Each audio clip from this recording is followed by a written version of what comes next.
What's up, everyone? John Rettinger from Techno Buffalo here. The WWDC keynote just ended. We've got a lot of stuff to recap. We've got new Macs, iOS 6, and a lot of Apple awesomeness in between. Let's go ahead and get started.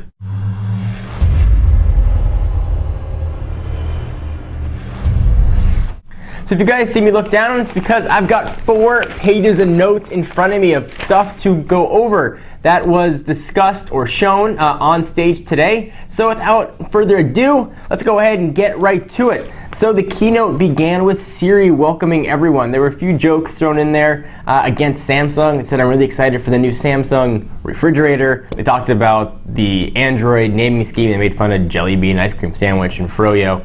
And then they started talking about the App Store. App Store, 400 million accounts, 650,000 apps. They paid $5 billion to developers, so if you are a developer, probably got a piece of that $5 billion. They're adding 32 new countries to the App Store. Phil Schiller came on to talk about notebooks. And this is where we start getting to all the new hardware. Let's start with MacBook Air. They look the same, but they're new inside. So we've got now a 3rd gen core chip in it. That's, of course, Ivy Bridge. You can get up to 2 gigahertz, a dual core i7. Our turbo boosts that bad boy up to 3.2, up to 8 gigs of RAM. It's now up to 60% faster, and up to a 512 gigabyte hard drive. And now USB 3.0 is in there, so you can get speeds up to 10 times as fast as USB 2.0. So pretty much you got Ivy Bridge and you've got USB 3.0. Nice improvements. Nothing else really changed all that much. They did add a FaceTime HD camera, so you've got 720p. 11 and 13 prices moved a little bit. They moved in a good direction, down. $9.99 or $10.99 for the 11-inch, or $11.99 or $14.99 for the 13-inch, and they are shipping today. So if you've been waiting for a new MacBook Air, your patience has been rewarded. But the MacBook Air certainly wasn't the only laptop that Apple discussed. They also talked about the existing line of MacBook Pros, and you'll see why I'm calling them the existing line in just a minute. Ivy Bridge has been added. They still look the same. 2.7 gigahertz quad core. You can turbo boost that up to 3.7, 8 gigs of RAM, up to 60% faster graphics, USB 3.0. 13-inch is going to be $11.99 or $14.99 depending on which one you get, and that's going to also be shipping today. Now is where things get fun.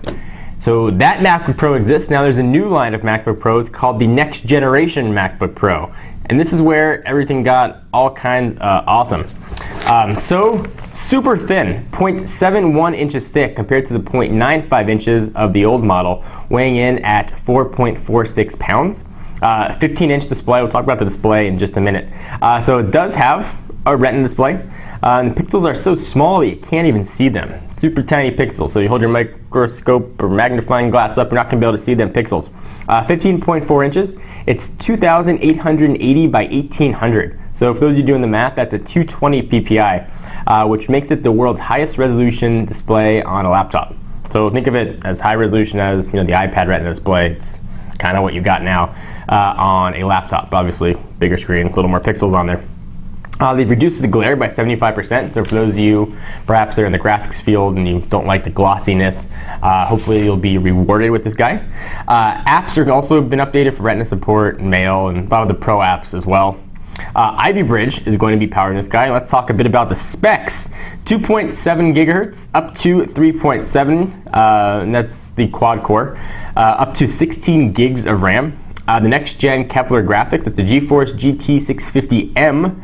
Up to 706, kind of an odd number, 768 gigabytes of storage. I believe that was solid state, though they didn't say.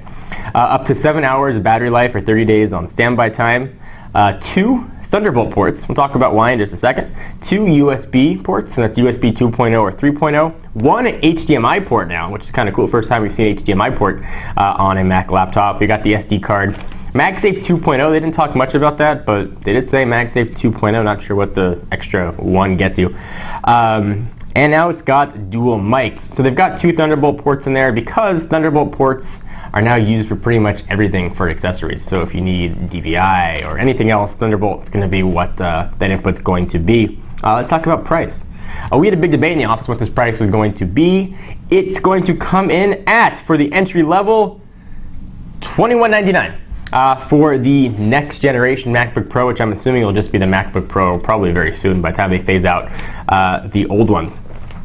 So what do you guys think about those? Awesome, not awesome? It pretty much looks like they took an iMac, slimmed it down, and they said, here's a new MacBook Pro.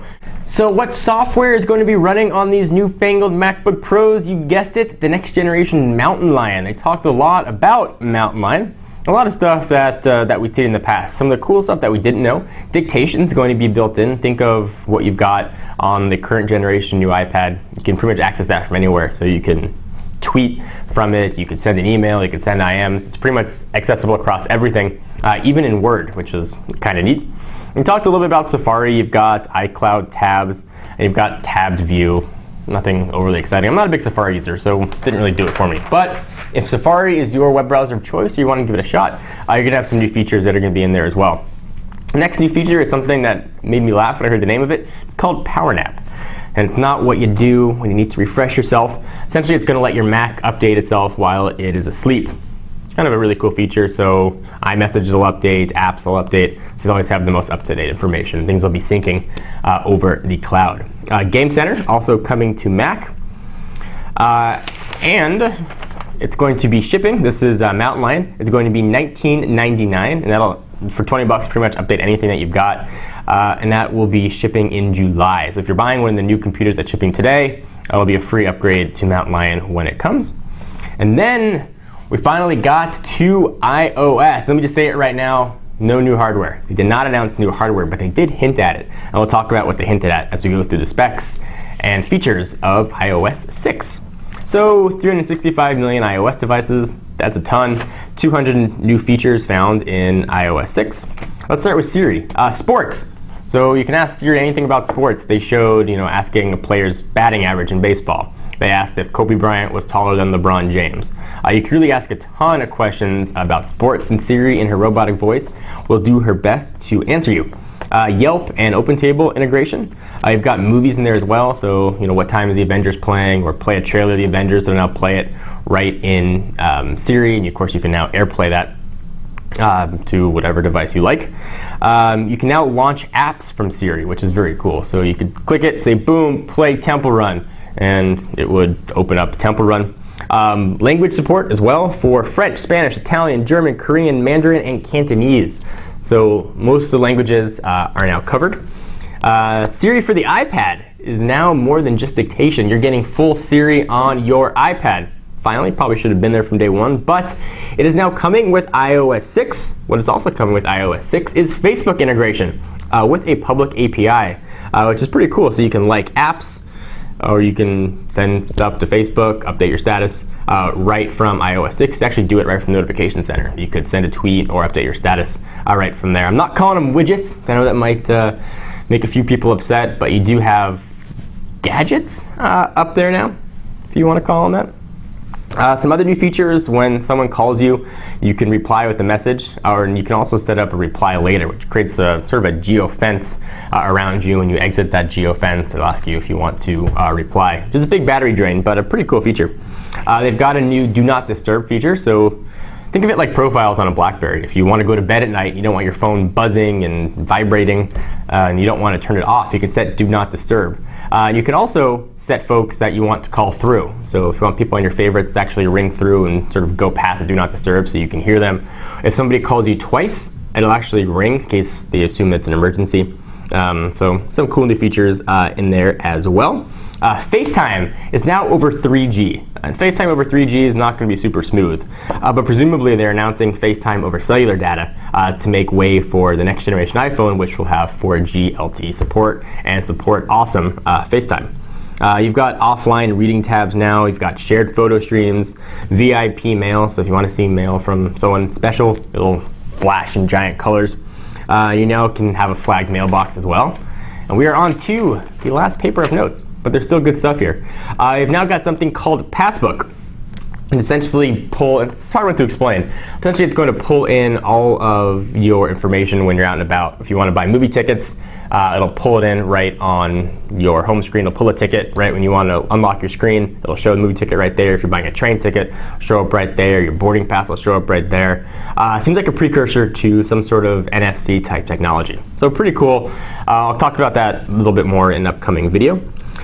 We've got a new ability for children with disabilities to sort of have a single app mode, which will be relatively nice. They mentioned autistic children especially, and also teachers that might want to use an iPad for a test but don't want kids going into Safari and checking out the answers. Maps, long rumored, now a reality. Apple now has their own mapping software they claim they built from the ground up, but they bought a mapping company and they used that software, but they Appled it up, certainly. 100 million business listings are in there. There's a traffic service. There's now turn-by-turn directions, which work pretty well. And also going to work on the lock screen, so you don't have to unlock your device to get to it. It'll tell you the directions right from your phone. And full Siri integration as well for the turn-by-turn navigations, which is pretty cool. You've got flyover, and you've got 3D modeling, which looked pretty cool.